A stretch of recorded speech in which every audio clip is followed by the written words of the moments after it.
نحمده ونستعينه ونستغفره ونعوذ بالله من شرور انفسنا ومن سيئات اعمالنا من يهده الله فلا مضل له ومن يضلله فلا هادي له ونشهد ان لا اله الا الله ونشهد ان محمدا عبده ورسوله اما بعد اعوذ بالله من الشيطان الرجيم بفضل بسم الله الرحمن الرحيم ربنا فاغفر لنا ذنوبنا وكفر عنا سيئاتنا وتوفنا مع الابرار. கண்ணியத்திற்குரிய அல்லாஹ்வின் நல்லடியார்களே, சகோதரர்களே, எல்லாம் வல்ல இறைவன் தன்னுடைய திருமறையின் மூலமாக நமக்கு கற்றுக் கொடுக்கக்கூடிய சொல்லித் தரக்கூடிய ரப்பனா என்று சொல்லக்கூடிய துஆக்களினுடைய தொகுப்பை நாம் பார்த்து வருகிறோம். அந்த வழியில இன்று 15வது துஆவாக இருக்கக்கூடிய ரப்பனா ஃபக்ஃபிர் லனா துனூபனா வகஃபிர் அன்னா சய்யிஆத்தினா வதவஃபனா மஅல் அப்ரார் என்கின்ற துஆவை பற்றி நாம் பார்க்க போகிறோம். ரப்பனா ஃபக்ஃபிர் லனா துனூபனா, எங்கள் இறைவா எங்கள் பாவங்களை மன்னிப்பாயாக. வகஃபிர் அன்னா சய்யிஆத்தினா, எங்களை விட்டும் தீமைகளை அகற்றுவாயாக. வதவஃபனா மஅல் அப்ரார், மேலும் நல்லோர்களுடன் எங்களை மரணிக்க செய்வாயாக. நபிகள் நாயகம் ஸல்லல்லாஹு அலைஹி வஸல்லம் அன்னவர்கள் பெரும் பாவங்களை ஒருவர் செஞ்சுட்டார் அப்படின்னு சொன்னா, தன்னை மீறியோ அல்லது தனக்கு தெரிந்தோ பெரும் பாவங்கள் ஒரு மனிதனிடத்துல நடந்துருச்சு அப்படின்னு சொன்னா, அந்த பெரும் பாவங்களுக்கு உண்டான மன்னிப்பை அவர் அல்லாஹ்விடத்துல கேட்டாதான் அல்லாஹ் மன்னிப்பான். பெரும் பாவங்களுக்கு பரிகாரம் இருக்குது. ஒண்ணு அந்த பரிகாரத்தை அவர் செய்யணும், இல்லைன்னா அந்த பெரும் பாவத்தை சொல்லி என்ன செய்யணும், அல்லாஹ்ட்ட மன்னிப்பு கேட்கணும். அப்பதான் அந்த பாவத்திற்கு மன்னிப்பு வழங்கப்படும்.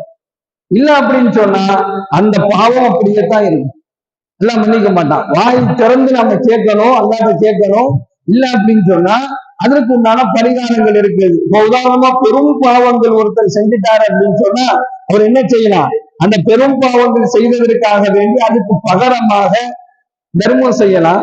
இல்ல அப்படின்னு சொன்னா ஏழைகளுக்கு உணவு கொடுக்கலாம். இல்ல அப்படின்னு சொன்னா நோன்பு வைக்கலாம். இந்த மாதிரி ஏதாவது ஒரு பரிகாரங்களை செஞ்சு, யா அல்லாஹ் நான் இப்படி ஒரு பெரும் பாவத்தை நான் செஞ்சுட்டேன், எனவே என்னை மன்னித்து விடு என்பதாக மன்னிப்பை கேட்டு அதுக்கு ஏதாவது ஒரு பரிகாரத்தை அவர் செய்யலாம். ஆனா சிறு பாவங்கள், சின்ன பாவங்கள் இருக்குது, இதுக்கு என்ன செய்யணும், அல்லாஹ்விடத்துல தௌபா செய்யணும். நபிகள் நாயகம் ஸல்லல்லாஹு அலைஹி வஸல்லம் அவர்கள் சொல்லி காண்பிக்கின்றார்கள், பெரும் பாவமாக இருந்தாலும் அல்லாஹ்விடத்துல என்ன செஞ்சணும், கண்டிப்பா மன்னிப்பு கேட்டே ஆகணும். சிறு பாவங்களுக்கும் தௌபா செய்யணும், மன்னிப்பு கேட்கணும். இருந்தாலும் அல்லாஹ் யாரை நாடுகின்றாலும் அவர்களுக்கு மன்னிப்பை வழங்கிடுவான். அது எந்த பாவத்திற்குன்னு சொன்னா சின்ன பாவங்களுக்கு, சின்ன பாவங்களுக்கு மன்னிப்பே ஒரு அடியான் கேட்கல அப்படின்னு சொன்னாலும் அல்லாஹ் நாடுனா மன்னிச்சிருவான் என்பதாக சொல்லி காண்பிக்கின்றார்கள். இந்த வசனம், இந்த துஆவில் அல்லாஹ் என்ன கற்றுக் கொடுக்கிறான் அப்படின்னு சொன்னா, ரப்பனா ஃபக்ஃபிர் லனா துனூபனா, எங்கள் இறைவா எங்கள் பாவங்களை மன்னித்து அருள்வாயாக. வகஃபிர் அன்னா சய்யிஆத்தினா, எங்களை விட்டும் தீமைகளை அகற்றுவாயாக. பாவமான தீமையான எல்லா விதமான காரியங்களை விட்டும் எங்களை நீ அகற்றி விடுவாயாக. வதவஃபனா மஅல் அப்ரார், மேலும் நல்லவர்களுடன் எங்களை மரணிக்க செய்வாயாக. இந்த துஆவை அல்லாஹ் நமக்கு கற்றுக் கொடுக்கிறான். பெரும் பாவத்திற்கு கண்டிப்பாக மன்னிப்பு கேட்டு ஆக வேண்டும், அதுக்கு பரிகாரமும் செய்து ஆக வேண்டும். அது தர்மம் செய்யறதாக இருக்கலாம், அல்லது ஏழைகளுக்கு இல்லாதவர்களுக்கு அனாதைகளுக்கு என்ன செய்யலாம், உணவு கொடுக்கிறதாக இருக்கலாம். இல்ல அதுவும் என்னால முடியல அப்படின்னு சொன்னா நோன்பு வைக்கலாம். இதெல்லாம் ஒரு வழிமுறை. இந்த துஆவுல அல்லாஹ் என்ன சொல்றான் அப்படின்னு சொன்னா, துனூப் என்று சொல்லக்கூடிய ஒரு வார்த்தை அல்லாஹ் பயன்படுத்தலாம். ரப்பனா ஃபக்ஃபிர் லனா துனூபனா, இந்த துனூப் என்று சொல்லக்கூடிய வார்த்தை இருக்குது, இது அரபியில நன்பு என்பதாக சொல்லுவாங்க. இதனுடைய பொருள் என்ன அப்படின்னு சொன்னா பெரும் பாவம் என்பதாக பொருள். இந்த துஆவின் மூலமாக அல்லாஹ் என்ன சொல்றாங்க, ரப்பனா ஃபக்ஃபிர் லனா துனூபனா என்பதாக இந்த துஆவை நம்ம கேட்கும் பொழுது பெரும் பாவங்களையும் அல்லாஹ் மன்னிக்கிறான். இந்த துஆவை நம்ம கேட்கிறதுனால, அல்லாஹ் கற்றுக் கொடுக்கக்கூடிய இந்த துஆவை கேட்பதனால் பெரும் பாவங்களையும் என்ன செஞ்சிடறான், அல்லாஹ் மன்னிச்சிடறான். கஃபிர் அன்னா சய்யிஆத்தினா, அடுத்த வார்த்தையில சய்யிஆத் என்பதாக அல்லாஹ் சொல்றான். இதற்கு பொருள் சிறு பாவம் என்பதாக சொல்லி காண்பிக்கின்றார்கள். அப்ப இந்த ஒரு துவாவை எவர் அதிகமாக ஓதி வருகின்றாரோ அவருக்கு பெரும் பாவங்களும் சிறு பாவங்களும் மன்னிக்கப்பட்டுவிடும். இந்த துவாவினுடைய சிறப்பாக நாம் பார்க்க முடியும். ரப்பனா ஃபக்ஃபிர் லனா துனூபனா, துனூப் என்று சொன்னால் பெரும்பாவம், வ கஃபிர் அன்னா சய்யிஆத்தினா, சய்யிஆத் என்று சொன்னால் சிறு பாவம். இந்த துவாவை கேட்பதனால நிகழ்ந்திருக்கக்கூடிய பெரும் பாவங்களும் செய்திருக்கக்கூடிய சிறு பாவங்களும் என்ன செஞ்சிருவான், அல்லாஹ் மன்னித்து விடுவான். அல்லாஹ்விடத்துல மன்னிப்பை பெற்றுக்கொள்ள முடியும் என்பதாக இந்த இறை வசனத்தினுடைய விரிவுரையாளர்கள், இந்த இறை வசனத்திற்கு அதனுடைய விரிவுரையாளர்கள் சொல்லி காண்பிக்கின்றார்கள். இரண்டாவது, அல்லாஹ் எப்போதுமே ஒரு வாக்குறுதியை முன் வச்சிருவான். அதுக்கு பின்னாடிதான் நற்காரியங்கள் அல்லாஹ் சொல்லுவான்.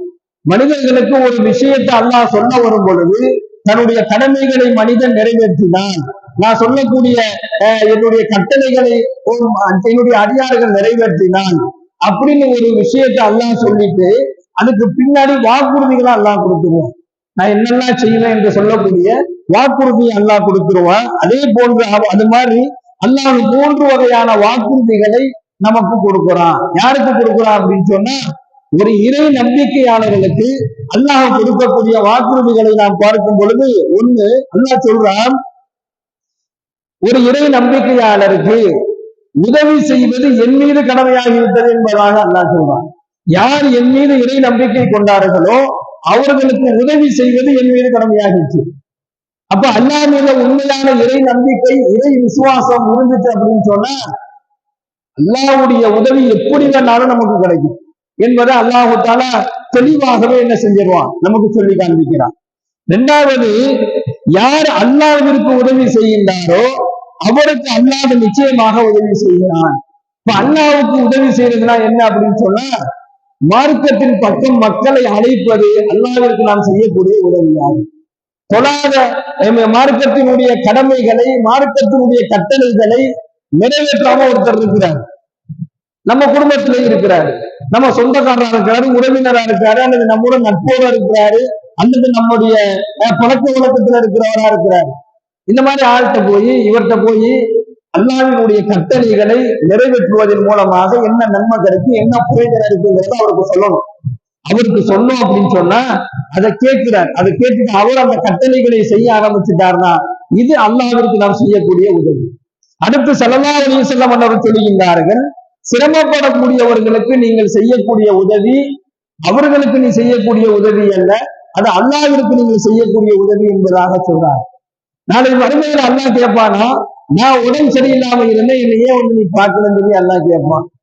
அப்போ ஏன் அல்லாஹ் உனக்கு எப்படி, நீ எப்படி உடம்பு சரியில்லாம போவ அப்படின்னு சொல்லி மக்கள் கேட்பாங்க. அதுக்கு அல்லாஹ் சொல்லுவான், உனக்கு தெரிந்த உன்னுடைய பக்கத்து வீட்டுக்காரர் உடல்நலம் சரியில்லாம நோயாளியாக இருந்தாரு, அவரையே நீ நலம் விசாரிக்கல.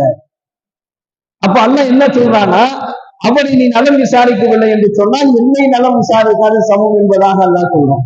அப்ப சிரமப்படக்கூடியவர்களுக்கு உதவி செய்வது அல்லாஹ்விற்கு உதவி செய்வதை போன்று, ஏழைகளுக்கு உதவி செய்வது அல்லாஹ்விற்கு உதவி செய்வதை போன்று, நல்ல முஃமின்களுக்கு உதவுவது, முஃமின்களுக்கு உதவி செய்வது என்ன செய்யறது, அல்லாஹ்விற்கு உதவி செய்வதற்கு சமம். இப்ப அல்லாஹ் சொல்றான், அல்லாஹ்விற்கு யார் உதவி செய்கின்றார்களோ அவருக்கு அல்லாஹ் நிச்சயமாக உதவி செய்வான். ஒரு இறை நம்பிக்கையாளருக்கு அல்லாஹ் வழங்கக்கூடிய 2வது சிறப்பு. 3வதாக சொல்லுகின்றார்கள், இறை நம்பிக்கை கொண்டு நல்ல செயல்களை, நல்ல காரியங்களை ஒருத்தர் செய்து அந்த நிலையிலேயே அவர் மரணத்தை சந்தித்து அவர் மௌத்தாயிட்டார் அப்படின்னு சொன்னா அவருக்கு எல்லாம் உள்ள இறைவன் ஃபிர்தௌஸ் என்று சொல்லக்கூடிய, அதாவது ஜன்னத்துல் ஃபிர்தௌஸ் என்று சொல்லக்கூடிய உயர்தரமான சொர்க்கத்தை அல்லாஹு தஆலா அவருக்கு வைத்திருக்கிறான். அடுத்து ஸல்லல்லாஹு அலைஹி வஸல்லம் அவர்கள் சொல்லி காண்பிக்கின்றார்கள், ஒரு பௌர்ணமி இரவுல சந்திரனை பார்ப்பது போல் உங்களுடைய இறைவனை நீங்கள் சொர்க்கத்தில் பார்க்கலாம் என்பதாக பெருமானார் ஸல்லல்லாஹு அலைஹி வஸல்லம் அவர்கள் சொல்லி அந்த ஹதீஸை ஹஜ்ரத் ஜரீர் இப்னு அப்துல்லாஹ் ரலியல்லாஹு அவர்கள் அறிவிக்கின்றார்கள். புகாரி முஸ்லிம்ல இந்த ஹதீஸ் இடம்பெறும். கண்ணியமிக்க அல்லாஹ்வின் நல்லடியார்களே, சகோதரர்களே, ஈமான்ல உறுதியான ஒரு நிலைப்பாடு நம்மள்கிட்ட இருந்துச்சு அப்படின்னு சொன்னா, நாம் ஏற்றுக்கொண்டிருக்கக்கூடிய இந்த மார்க்கத்துல நாம இந்த மார்க்கத்தினுடைய விஷயத்தில் அந்த இறை நம்பிக்கையில நம்ம உறுதியாக இருந்துட்டோம்னா அல்லாஹ் இவ்வளவு வகையான சிறப்புகளை நமக்கு வழங்குவதாக அல்லாஹ் வாக்குறுதி கொடுக்கிறான். அடுத்து அல்லாஹ் தன்னுடைய திருமுறையில சொல்றான், நீங்க ஒருபோதும் ஏமாற்றம் அடைந்து விடாதீர்கள். இதை கொண்டு எதை கண்டு நம்ம ஏமாந்துடக்கூடாது அப்படின்னு சொன்னா அல்லாஹ் சொல்றான், லா யகுர்ரன்னக தகல்லுபுல்லதீன கஃபரு ஃபில் பிலாத். இறைவனை மறுக்கக்கூடியவர்கள், இறைவனை மறுக்கக்கூடியவர்களாக இருக்கட்டும், அல்லது இறை கட்டளைகளை மறுக்கக்கூடியவர்களாக இருக்கட்டும். இறை மறுப்பாளர்கள் அவங்க வேற, இறை கட்டளைகளை மறுப்பவர்கள் நம்ம கூடிய நம்ம பார்க்கிறோம். இறை கட்டளை மறுப்பவர்கள் யாரு? தொழுக வர மாட்டாரு, நோன்பு வைக்க மாட்டாரு, மார்க்கத்தினுடைய அடிப்படையில எந்த விதமான செயல்பாடுகளும் செய்ய மாட்டாரு, இந்த மாதிரி ஆட்கள். ஆக இறைவனை மறுப்பவர்கள் இவங்க என்ன செய்யறாங்க அப்படின்னு சொன்னா வசதி வாய்ப்போடு நடமாடி கொண்டிருப்பது. அல்லாஹ் சொல்றான், லா யகுர்ரன்னக தகல்லுபுல்லதீன கஃபரு ஃபில் பிலாத்.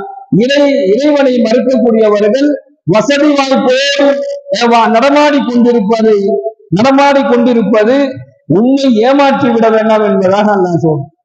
அப்ப இறை மறுப்பாளர்களும் இறைவனை மறுக்கக்கூடியவர்களும் இறை கட்டளைகளை மறுக்கக்கூடியவர்களும் நல்ல வசதி வாய்ப்பாக வாழ்றதை பார்த்துட்டு நீங்க என்ன நினைச்சிடாதீங்க, அவரெல்லாம் தொழுகல, அவரெல்லாம் ஒண்ணும் பண்ணல, அவருக்கு எல்லாம் வசதியை கொடுத்துட்டானே, நாம தொழுகிறோம், நமக்கு வசதி வாய்ப்பு வரலையே என்பதாக அதை பார்த்து நீங்க ஏமாந்து விட வேண்டாம்.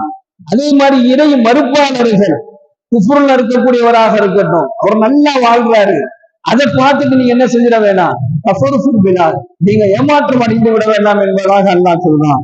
அல்லாஹ்வை அஞ்சுவதும் தீமைகளை விட்டு விலகுவதும் மன கட்டுப்பாட்டுடன் இருப்பதும் மறு உலக வாழ்க்கையில் அது சொர்க்கத்தை பெற்று தரும். இதை அல்லாஹ் சொல்றான். இந்த 3 இருந்தே ஆகணும். நீங்க யாரையும் பார்க்காதீங்க, அல்லாஹ்வினுடைய கட்டளைகளை புறக்கணிக்கக்கூடியவனையோ அல்லாஹ்வையே மறுத்து வாழக்கூடியவனை எல்லாம் இந்த உலகத்துல ரொம்ப சுகமா வாழ வைக்கிறானே, அதை பார்த்துட்டு நீங்க ஏமாற்றம் அடைஞ்சு உன் இபாதத்தை நீ குறை வச்சிடாதங்கிறாங்க. உன்னுடைய தொழுகையில நீ குறை வச்சிடாத. நீ என்ன நிலை வந்தாலும் அல்லாஹ்வை அஞ்சக்கூடிய விஷயத்துல ரொம்ப தெளிவா இருந்துக்கணும். அதே போன்று பாவமான தீமைகளை விட்டு விலகக்கூடிய விஷயத்துல ரொம்ப தெளிவாக இருந்துக்கணும். மன கட்டுப்பாட்டுடன் வாழ்ந்தால் நிச்சயமாக நான் மறு உலக வாழ்க்கையில அல்லாஹ் சுரூபத்தை தருவான். இதுவே நல்லவர்களுக்கு அல்லாஹ் வழங்கக்கூடிய உபசரிப்பும் சிறந்த பரிசாகும் என்பதாக எல்லாவல்ல இறைவன் தன்னுடைய இறைவசனத்தின் மூலமாக சொல்லி காண்பிக்கின்றார். ஹஜ்ரத் அபூ ஹுரைரா ரலியல்லாஹு அவர்கள் அறிவிக்கின்றார்கள், பெருமானார் ஸல்லல்லாஹு அலைஹி வஸல்லம் அவர்கள் சொன்னார்கள், அத்துனியா சிஜ்னுல் முஃமின், இந்த உலகம் இருக்கின்றது இது இறை நம்பிக்கையாளர்களுக்கு ஒரு சிறைச்சாலை என்பதாக சொன்னாங்க. வல் ஜன்னத்துல் காஃபிர், இறை மறுப்பாளர்களுக்கு இந்த உலகம் சொர்க்கம் என்பதாக நபிகள் நாயகம் ஸல்லல்லாஹு அலைஹி வஸல்லம் சொல்லி காண்பித்தார்கள். ஒரு சிறைச்சாலையை நாம எடுத்துக்கிட்டோம்னா அதுல கட்டுப்பாடுகள் நிறைந்த ஒரு இடமாகத்தான் அது இருக்கும். அந்த சிறைச்சாலையில சுதந்திரமாக ஒரு கைதி என்ன செய்ய முடியாது, இருக்கவே முடியாது. அவனுக்கு அங்க அதிகாரம் இருக்காது, அவனுக்கு அங்க விதிமுறைகளுக்கு அவன் கட்டுப்பட்டே ஆக வேண்டும். அதே போன்றுதான் இந்த உலக வாழ்க்கை ஒவ்வொரு முஸ்லிம்களுக்கும் உண்மையான முஸ்லிம்களுக்கும் சிறைச்சாலை. இங்க அல்லாஹ் எதை விதித்திருக்கின்றானோ அந்த விதிமுறைக்கு அவன் கட்டுப்பட்டு தான் ஆகணும். இங்க அல்லாஹ் என்ன சொல்றானோ அதுதான் அவனுக்கு சுதந்திரம். எதை அல்லாஹ் தடுக்கிறானோ அதை அவன் செய்யக்கூடாது. அதே போன்று இங்க எந்த விதமான அதிகாரமும் மனிதனுக்கு கிடையாது. எல்லா ஆட்சியும் எல்லா விதமான அதிகாரமும் அல்லாஹ்வுடைய கையில தான் இருக்குது என்பதைத்தான் தன்னுடைய ஹதீஸின் வாயிலாக நபிகள் நாயகம் ஸல்லல்லாஹு அலைஹி வஸல்லம் சொல்லி காண்பிக்கின்றார்கள்.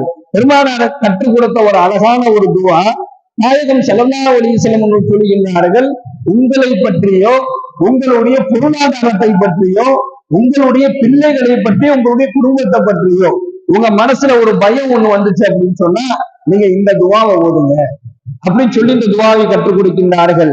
பிஸ்மில்லாஹி அலா தீனி, முதலாவது பிஸ்மில்லாஹி அலா தீனி வ நஃப்ஸி வ வலதி வ அஹ்லி வ மாலி. பிஸ்மில்லாஹி அலா தீனி, இறைவா எனது மார்க்கம், வ நஃப்ஸி எனது உள்ளம், வ வலதி என்னுடைய பிள்ளைகள், வ அஹ்லி என்னுடைய பொருள், வ மாலி என்னுடைய குடும்பங்கள், இவைகள் அனைத்தையுமே உன்னுடைய பெயரால் நான் பாதுகாப்பு தேடுகிறேன் என்பதாக இந்த துஆவை பெருமானார் ஸல்லல்லாஹு அலைஹி வஸல்லம் அவர்கள் கற்றுக் கொடுத்திருக்கின்றார்கள். எல்லாம் வல்ல இறைவன் ரப்பனா ஃபக்ஃபிர் லனா துனூபனா வ கஃபிர் அன்னா ஸய்யிஆத்தினா, நம்முடைய பாவங்களை மன்னிக்க வேண்டும், நம்மை விட்டும் தீமைகளை அல்லாஹு தஆலா அகற்றி வைப்பானாக. மேலும் வதவஃபனா மஅல் அப்ரார், மேலும் நல்லவர்களுடன் நம்மை மரணிக்க செய்வானாக. இந்த நசீபை ரப்புல் ஆலமீன் நமக்கும் நம் குடும்பத்தார்களுக்கும் நம் சந்ததிகளுக்கும் அல்லாஹ் வழங்குவானாக. வாஹிது அஹ்வானா அல்ஹம்துலில்லாஹி ரப்பில் ஆலமீன். அஸ்ஸலாமு அலைக்கும் வரஹ்மத்துல்லாஹி வபரகாத்துஹு. சுப்ஹானல்லாஹ் பிஹம்திஹி சுப்ஹானக்கல்லாஹும்ம வபிஹம்திக வனஷ்ஹது அல்லா இலாஹா இல்லா அன்த வனஸ்தக்ஃபிருக வனதூபு இலைக். சுப்ஹான ரப்பிக ரப்பில் இஸ்ஸத்தி அம்மா யசிஃபூன் வஸலாமுன் அலல் முர்ஸலீன் வல்ஹம்துலில்லாஹி ரப்பில் ஆலமீன்.